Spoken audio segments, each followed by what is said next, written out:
Olá pessoal, Comandante Leonardo Matos aqui, Conexão Geo número 293, sexta-feira, 5 de julho de 2024, trazendo para vocês a síntese da geopolítica da semana.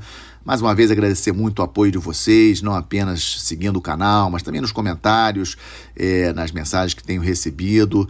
E a semana realmente repleta de assuntos, muita coisa. Vamos começar logo o tema mais importante da semana, do ponto de vista do Brasil na geopolítica global, a chegada do grupo tarefa russo na Venezuela. E por que isso é tão importante para o Brasil? Porque a Venezuela, entorno estratégico brasileiro, país vizinho, Guiana também, entorno estratégico brasileiro, tem aquela questão do Essequibo que eu vou falar agora. Então, o que aconteceu?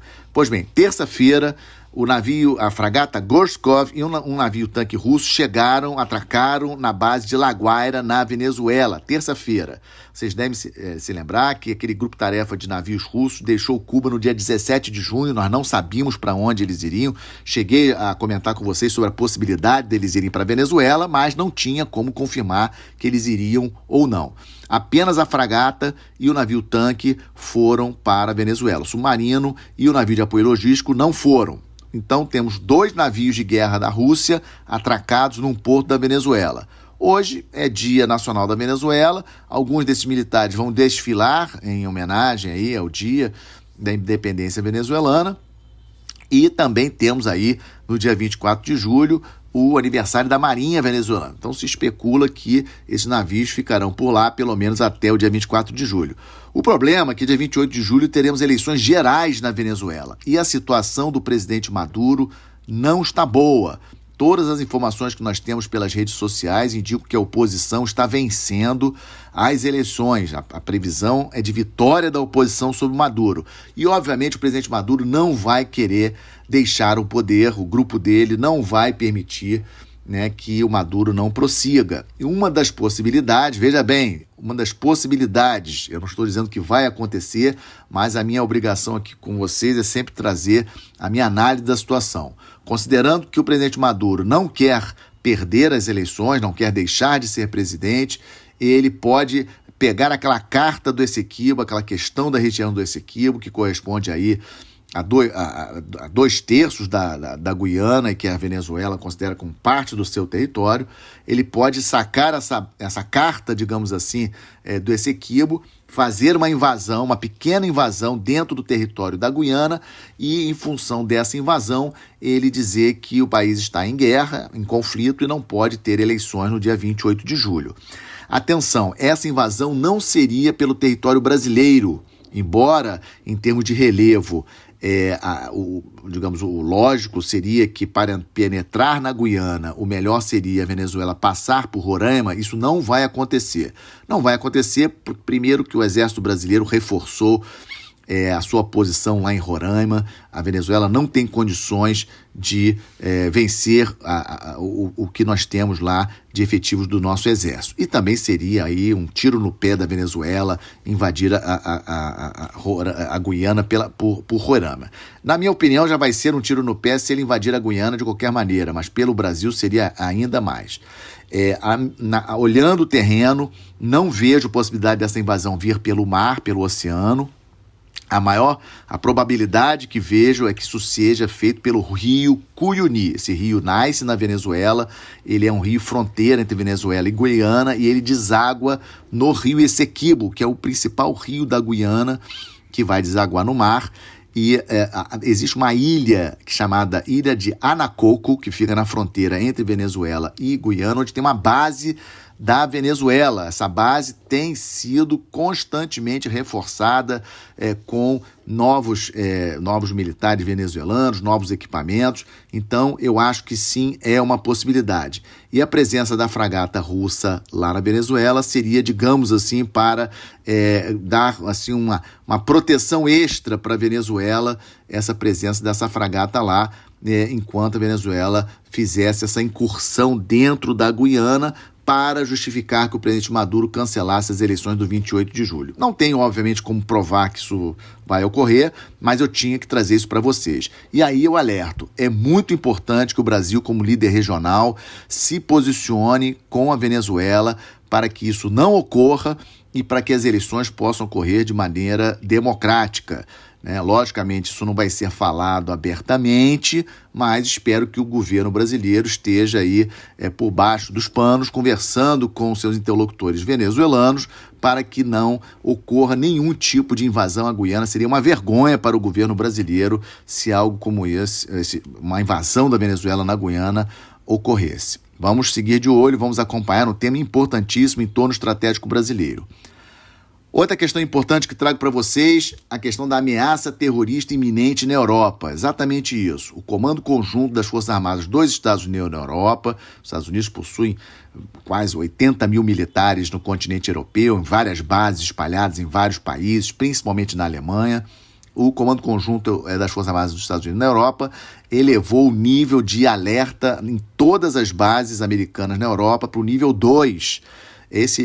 Elevar para o nível 2 não acontecia há 10 anos. O nível 1 só é normalmente ativado quando existe algum ataque terrorista ocorre. Aí eles aumentam para o nível 1. Ou seja, o nível está de ataque terrorista iminente, né, em qualquer base, instalação dos Estados Unidos na Europa. Logicamente, a preocupação fica para a Europa toda e nós estamos aí preocupados com a questão da Eurocopa, que está ocorrendo na Alemanha, onde existem muitas bases dos Estados Unidos, mas em termos de Europa, se eu pudesse escolher aí um país onde um ataque terrorista é mais provável, eu escolheria a França. A França, em função das Olimpíadas, elas vão acontecer a partir do dia 26 de julho, e nós sabemos que existe aí um grande número de muçulmanos na França, e minha avaliação é que esses ataques seriam ataques de grupos radicais islâmicos tentando aí se vingar do apoio do Ocidente a Israel, ou para tentar mostrar o apoio ao Hamas lá na faixa de Gaza, ou coisa do tipo. Então é uma situação realmente muito importante. As informações que temos que as Forças Armadas dos países europeus, especialmente da França, estão em alerta, muito preocupados, obviamente, com relação às Olimpíadas lá na França. A França está bastante alerta com relação a isso. Os serviços de inteligência dos países estão conversando dioturnamente sobre essa possibilidade, e eu tinha que trazer isso para vocês. Sei que não é uma notícia muito, muito tranquila, uma notícia preocupante, especialmente para aqueles que possuem parentes lá na Europa ou estão aí com viagem programada para lá, mas eu não poderia deixar de passar essa situação para o conhecimento de vocês. Bom, vamos para o Estamos de Olho. Tem muita coisa no Estamos de Olho de hoje, começando pelas eleições de ontem no Reino Unido, as eleições gerais, confirmando a vitória histórica do Partido Trabalhista sobre os conservadores, uma vergonha para o primeiro-ministro Rishi Sunak, que os conservadores estavam no poder no Reino Unido há 15 anos. O novo primeiro-ministro britânico será o advogado de 61 anos, que já foi procurador de justiça, o Keir Starmer. O Keir Starmer, ele não é... eu vi alguns debates dele com Rishi Sunak e ele não trouxe nada de especial. Não tem carisma, né? E acho que o Reino Unido vai trocar de lado, os trabalhistas vão assumir o governo. Não acredito que tenham grandes mudanças, talvez alguma coisa em relação ao apoio do Reino Unido ao conflito na Ucrânia, para poder privilegiar os problemas internos do Reino Unido, a questão da economia, a questão do sistema de saúde. Então é isso que eu vou ficar de olho nas próximas semanas para ver como que o novo governo, agora o governo do Partido Trabalhista, ele vai efetivamente se posicionar. Estou especialmente de olho nessa questão do apoio à Ucrânia no conflito contra a Rússia.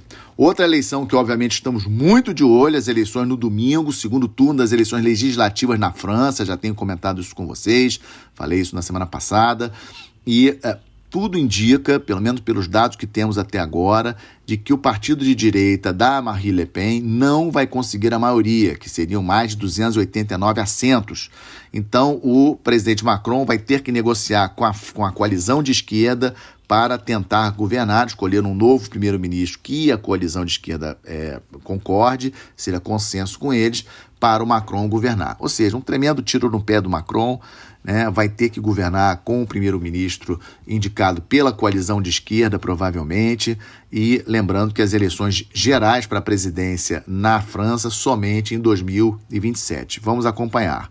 Outro tema que obviamente estamos acompanhando, o conflito lá em Gaza, Israel, Hamas, Hezbollah. Tivemos essa semana um ataque importante de Israel lá no Líbano, que matou um dos líderes militares do Hezbollah, aquele grupo xiita, muito apoiado pelo Irã, muito mais poderoso militarmente do que o Hamas. E estamos aí nessa expectativa se Israel vai invadir, se não vai invadir o sul do Líbano.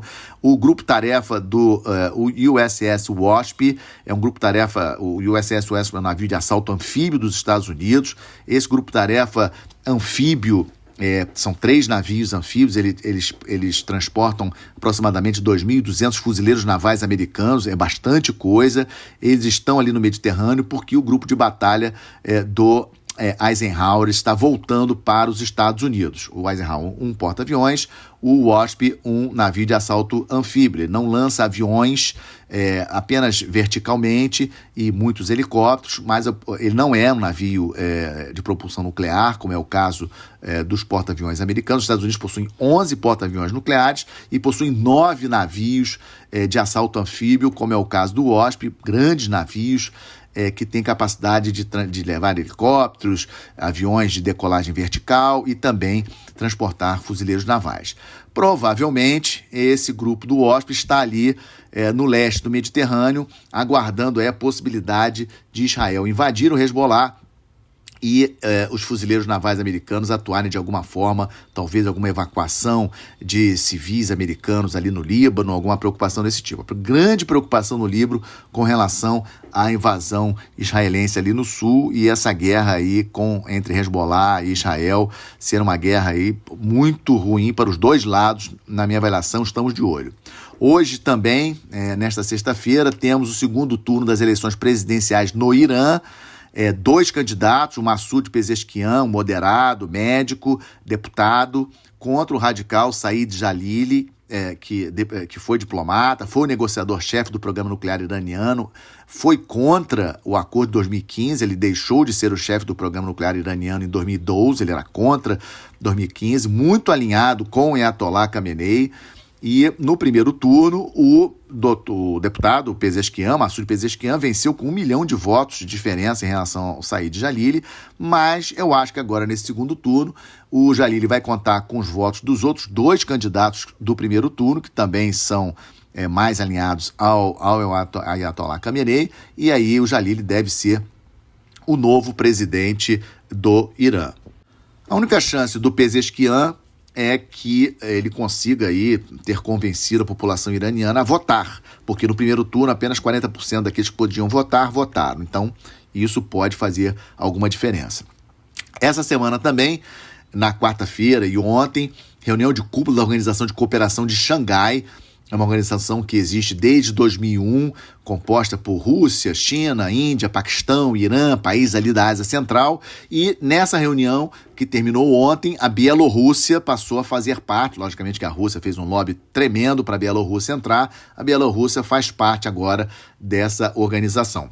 O interessante foi a ausência do primeiro-ministro indiano, Narendra Modi. Ele não foi, logicamente. Eu levanto logo a situação aí geopolítica entre Índia e China, que estão aí negociando aquela questão lá no Himalaia, a fronteira entre os dois países, sempre muito problemática. O Narendra Modi não foi. E tem um detalhe bastante interessante. O Putin se encontrou com Xi Jinping lá no Cazaquistão, onde foi a reunião da Organização de Cooperação de Xangai, mais um encontro entre Xi Jinping e o Putin. Mas o interessante é que o Narendra Modi, vai a Moscou e vai se encontrar com o Putin na próxima segunda e terça-feira. Dia 8 e dia 9 é a previsão do Narendra Modi lá em Moscou. Estamos de olho, vamos observar a primeira vez que o primeiro-ministro indiano vai na Rússia depois do início do conflito entre Rússia e Ucrânia. Sabemos que a Índia tem comprado muito petróleo da Rússia, petróleo mais barato. A Rússia é o maior fornecedor de armas para o Irã, ajudou o programa nuclear iraniano, o programa nuclear da Índia.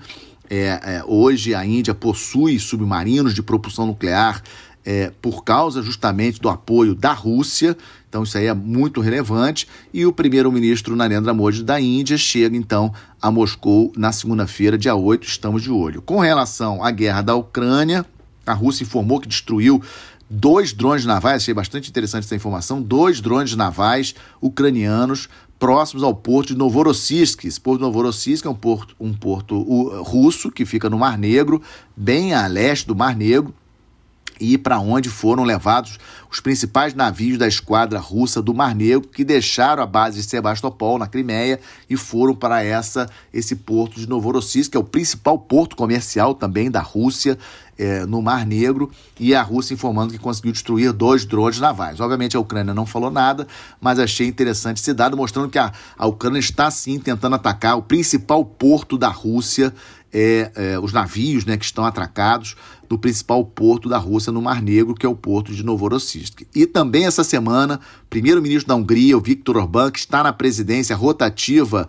do Conselho Europeu, essa presidência ela dura 6 meses, ele assumiu agora, na segunda-feira, no dia 1º de julho, ele esteve com o presidente Zelensky lá em Kiev e falou para o Zelensky para ele aceitar o cessar-fogo proposto pelo Putin. Obviamente o Zelensky não aceitou, mas recebeu lá o Viktor Orbán, que é um tradicional amigo do presidente Putin. Por falar nisso, hoje ele chega a Moscou. Então hoje teremos o encontro do Viktor Orbán com o presidente Putin lá em Moscou. E para fechar, estamos muito de olho na reunião de cúpula da OTAN, que vai acontecer em Washington de 9 a 11 de julho, semana que vem, terça a quinta-feira. Será o grande evento da semana que vem, na minha avaliação, marcando os 75 anos de criação da OTAN, e num momento político extremamente frágil para o anfitrião, que é o presidente Biden.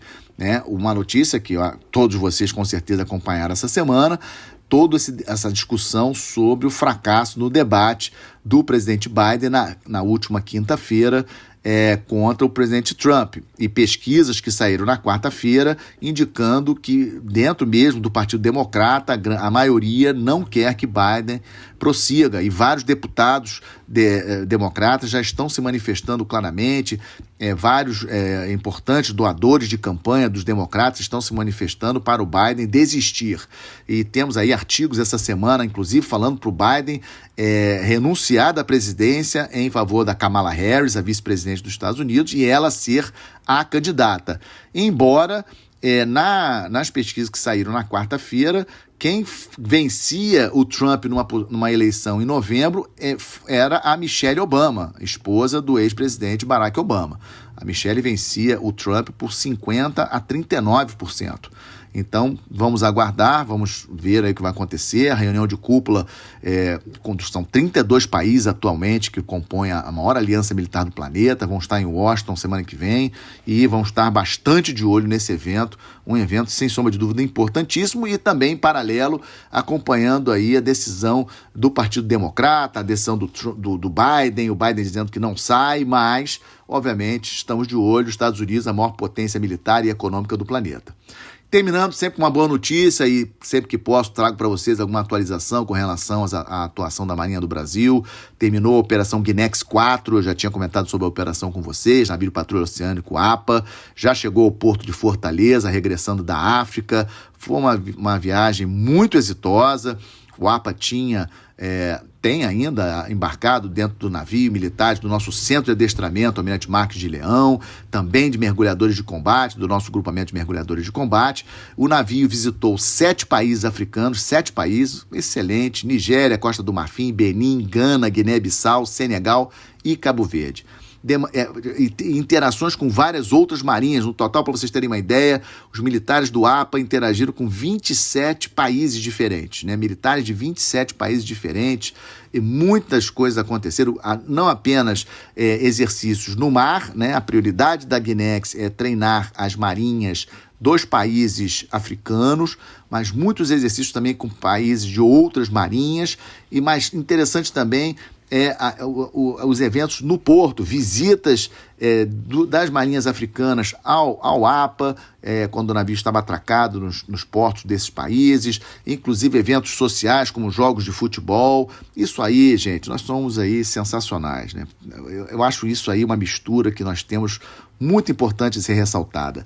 Sermos profissionais naquilo que fazemos, na parte profissional, na parte técnica, mas temos essa flexibilidade do bom relacionamento, podemos aí ter um jogo de futebol, podemos ter uma interação nos portos com os militares de outros países, isso aí é a marca do Brasil, eu acho muito importante, quis trazer para vocês. Terminando mais esse Conexão Gel 293, agradecendo demais o apoio. Se gostaram, deixem o seu like, deixem o seu comentário, compartilhe com seus amigos, ajudem aí a divulgar esse canal, divulgar a geopolítica internacional. Muito obrigado, ótimo final de semana, até a próxima sexta-feira.